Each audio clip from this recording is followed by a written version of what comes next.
Salam jumpa sahabat filsuf fakir dimanapun Anda berada. Kembali saya hadir di hari ini untuk mengulas filosofi Stoicism. Mengapa hidup begitu sulit? Bagaimana cara ciptakan kebahagiaan? Camar menari-nari di atas ranting cemara, lalu terbang mengepakkan sayapnya penuh kegirangan dan kembali duduk di atas dahan. Sesekali bersiul sambil menengadah ke atas, seakan dia sedang mengucapkan syukur pada penguasa alam. Ketika aku tertunduk, kakiku hampir saja melenyapkan nyawa makhluk tak berdosa. Seekor cacing yang sedang berusaha masuk ke dalam tanah. Sesekali belalai mungilnya berputar-putar, seakan mengucapkan terima kasih kepadaku, karena aku tidak sampai menginjak tubuhnya yang kecil. Mentari adalah wujud kesetiaan abadi. Ketika saatnya tiba, dia akan setia untuk menyinari. Lalu waktu adalah hembusan napas. Pasti akan berlalu dan tidak akan kembali lagi. Warnailah setiap hembusan napasmu dengan bunga kehidupan. Hiasilah setiap ucapanmu dengan sinaran kebajikan. Hidup ini tidak akan menjadi sulit, karena setiap apa yang kita tanam, itu yang akan dituai.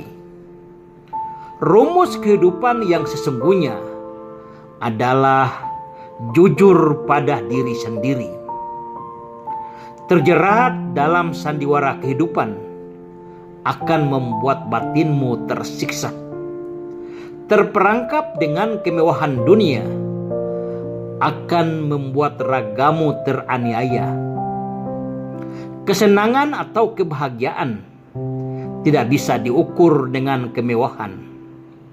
Arti kebahagiaan sesungguhnya ketika jiwa dan ragamu bebas untuk menikmati kebersamaan dengan orang-orang yang kamu cintai tanpa batasan. Seorang koruptor kelihatan hidupnya mewah, tetapi sesungguhnya batinnya tersiksa, karena setiap saat akan muncul rasa ketakutan.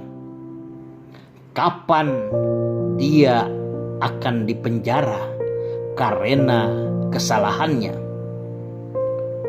Orang yang banyak hutang juga terlihat kehidupannya mewah, tetapi sesungguhnya batinnya tersiksa karena memikirkan bunga bank setiap bulan. Hal ini membuatnya harus bekerja keras siang dan malam. Sudah tentu merusak kebersamaannya dalam keluarga dan hilang nilai-nilai. Beginilah kehidupan. Jika sekarang dirimu sedang berada pada sebuah dilematika yang belum dan harus dipecahkan, saya hanya bisa sarankan, tenangkanlah dirimu. Cobalah bersihkan badanmu dan berdoa menurut keyakinanmu. Minumlah segelas air putih dan sejenak renungkanlah perjalanan hidupmu. Cukup untuk sekedar melakukan introspeksi. Tidak perlu menyalahkan dirimu sendiri atas semua yang telah terjadi. Tidak perlu menyalahkan orang lain atas permasalahan yang kau hadapi. Cobalah untuk tersenyum dan berjanjilah pada dirimu hari esok akan lebih baik dari hari ini. Bangkitlah dan berlarilah, raihlah bintangmu dengan penuh keyakinan dan tanpa keraguan. Kamu pasti bisa. Dalam pembahasan terdahulu, saya telah mengulas makna kehidupan menurut ajaran sinisme, satu aliran ilmu filsafat yang diturunkan oleh Socrates, suhunya ajaran filsafat yang berasal dari kota Athena Yunani. Dan kali ini saya akan mengulas tentang makna kehidupan, arti kebahagiaan berdasarkan ajaran filosofi Stoicism. Tetapi sebelum saya lanjutkan ulasan ini, jangan lupa subscribe, like, dan komen konten-konten filsuf fakir di dalam Live TV, biar kami akan tetap eksis untuk memberikan ajaran dan informasi menarik untuk sahabat filsuf fakir dimanapun berada. Filosofi Stoicism, Stoik atau Stoisme, yaitu aliran ilmu filsafat, mengajarkan kepada kita cara untuk menciptakan kehidupan yang penuh kebahagiaan nyata, atau tidak pura-pura bahagia. Jika kita berbicara tentang kebahagiaan, maka tentu kita harus fokus terhadap hal-hal yang ada dalam kemampuan kita, atau hal-hal yang ada dalam pengendalian kita. Cukup dengan mensyukuri apa yang kita miliki. Kita tidak perlu melihat sesuatu di luar kemampuan kita, atau sesuatu di luar daripada pengendalian kita. Filosofi Stoicism atau filosofi Stoisme berasal dari bahasa Yunani, yaitu kata stoikos yang artinya stoa. Artinya dalam bahasa Indonesia serambi, beranda, atau teras. Di kota Athena Yunani ada sebuah beranda yang bernama beranda berlukis, tempat di mana filsuf Stoik Zeno dari Situm pada abad ke-13 sebelum Masehi menurunkan ajaran-ajaran tersebut. Ajaran filosofi Stoicism juga diikuti oleh beberapa filsuf Yunani, di antaranya Epictetus, seorang mantan budak di kerajaan Romawi, Seneca, seorang politikus Romawi yang pada zaman Kaisar Nero, dan juga Marcus Aurelius, seorang kaisar Romawi. Sehingga pada zamannya ajaran ini sungguh sangat terkenal karena dapat diterima oleh semua kalangan. Ajaran filosofi ini sangat luas, tetapi bisa disimpulkan bahwa filosofi Stoisme memfokuskan cara-cara berpikir secara logika yang dapat dibagikan menjadi dua, yaitu retorika dan dialektika. Selain itu, filosofi ini juga membahas mengenai perkembangan fisika dan juga etika yang bermuatan teologi dan politik. Filosofi Stoicism menanamkan landasan berpikir bahwa semua hal-hal yang terjadi dalam kehidupan manusia itu bersifat netral. Tidak ada yang berperan positif atau negatif. Tidak ada hal-hal yang buruk atau baik. Filosofi Stoicism memberikan pemahaman mendasar kepada kita bahwa semua hal yang terjadi dalam kehidupan manusia harus dihadapi dengan pikiran tenang dan positif. Para filsuf Stoicism berpendapat kebahagiaan itu bukan sesuatu untuk dikejar. Mereka lebih fokus cara bagaimana supaya manusia mengurangi emosi negatifnya seperti marah, sedih, stres atau galau, berpikiran negatif, dengan memperbaiki nalar dan kesadaran berpikir atau optimalisasi kemampuan otak untuk mengontrol atau mengendalikan pikiran terhadap semua rangsangan yang berasal dari luar kemampuan dan pengendalian manusia. Satu-satunya hal yang dapat dikendalikan oleh manusia adalah hayalan atau cita-cita atau keinginan. Hayalan, cita-cita atau keinginan manusia apabila tidak bisa dikontrol atau dikendalikan, maka akan menimbulkan petaka bagi dirinya sendiri.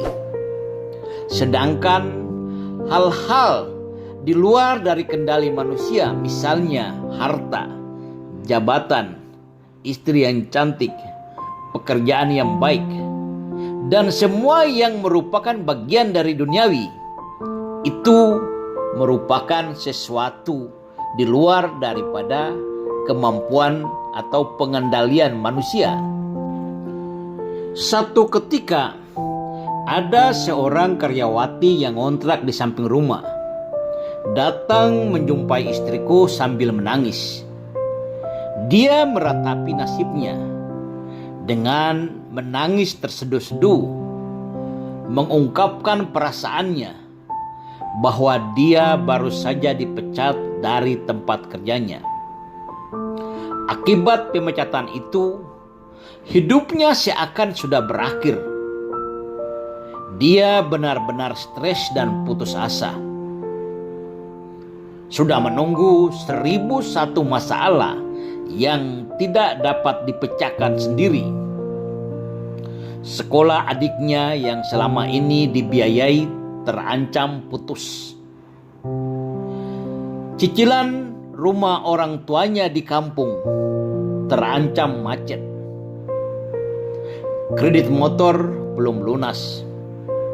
Jangankan itu, minggu depan dia sudah tidak memiliki uang untuk memperpanjang kontrakan. Dia benar-benar stres dan putus asa. Tetapi istriku menasihatinya supaya sabar dan ambil hikmah atas masalah ini. Semua yang dia hadapi jangan sampai membuatnya stres. Hadapi dengan tenang, karena kita belum tahu apa rencana Tuhan untuk kita ke depan. Beberapa hari kemudian, dengan wajah sumringah, karyawati ini kembali datang dan menjumpai istriku. Dia menyampaikan kabar gembira bahwa dia sudah bekerja di sebuah perusahaan yang cukup terkenal dengan gaji yang lebih besar dari tempat kerjanya terdahulu. Sangat-sangat senang hatinya. Dan dia pun berkata, tidak menyangka bisa mendapatkan pekerjaan baru setelah dia dipecat dari tempat kerjanya yang lama.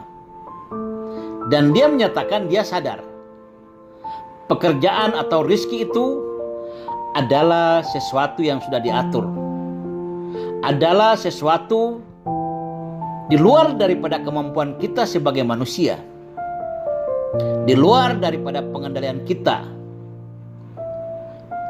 sehingga segala bentuk permasalahan hidup harus diambil hikmahnya, harus dijalani dengan tenang. Dan yakinlah, pasti ada jalan. Satu hal yang harus kita garis bawahi dalam ajaran filosofi Stoicism ini, bahwa para filsuf Stoicism memberikan penekanan kepada kita bahwa harta atau kekayaan, jabatan merupakan sesuatu di luar daripada pengendalian diri kita atau manusia. Sesuatu yang datang dan para filsuf Stoicism memberikan penekanan dalam ajaran ini bahwa harta atau kekayaan, jabatan atau pekerjaan, istri yang cantik, anak-anak yang berhasil, adalah sesuatu di luar daripada pengendalian manusia. Kita hanya bisa berusaha dengan membawa harapan dan keinginan yang dapat dikendalikan oleh kita. Tetapi selanjutnya ada kekuatan lain dari luar yang dapat mempengaruhinya. Filosofi Stoic mengajarin kita untuk tidak takut menghadapi kehidupan. Karena apapun kejadian dalam kehidupan kita, pasti ada hikmahnya.